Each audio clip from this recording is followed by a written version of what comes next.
বাবার সাথে বাঙালি রেস্টুরেন্টে খেতে এসে মায়ের মুখোমুখি হয়ে সমস্ত অভিমান ভুলে মাকে জড়িয়ে ধরলো সোনা। হ্যাঁ বন্ধুরা, আমরা এমনটাই দেখতে পাবো অনুরাগের ছোঁয়া ধারাবাহিকের আগামী পর্বগুলোতে।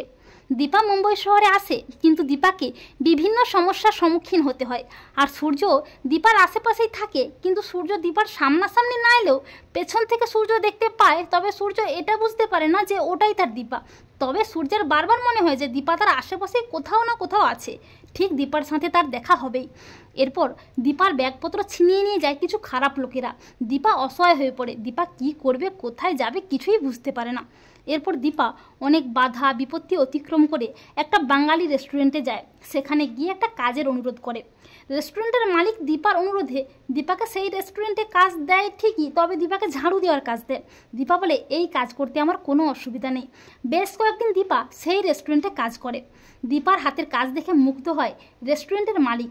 রেস্টুরেন্টের মালিক নিজেই দীপাকে সেই রেস্টুরেন্টে কুকের কাজ দেয়।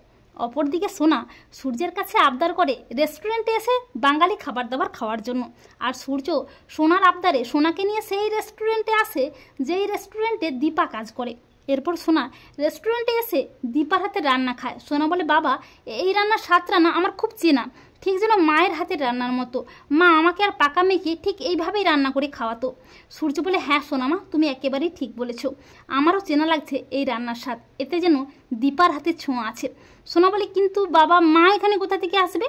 এরপর সূর্য যখন সোনাকে নিয়ে রেস্টুরেন্ট থেকে বেরিয়ে যাবে করে, ঠিক তখনই আচমকা দীপা সূর্য ও সোনার মুখোমুখি হয়।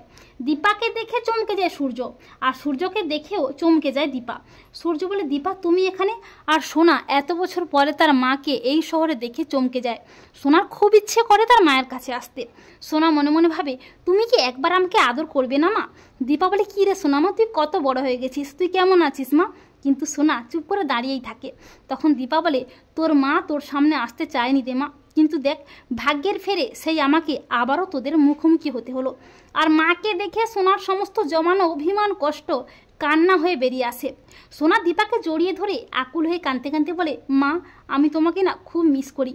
তো বন্ধুরা, তোমরা এটাই চাও তো যে সূর্য ও সোনা যেন দীপার মুখোমুখি হয়, আর সোনাও যেন সমস্ত অভিমান ভুলে মাকে জড়িয়ে ধরে? কমেন্ট করে এক্ষুনি জানিয়ে দাও তোমাদের মতামতটি।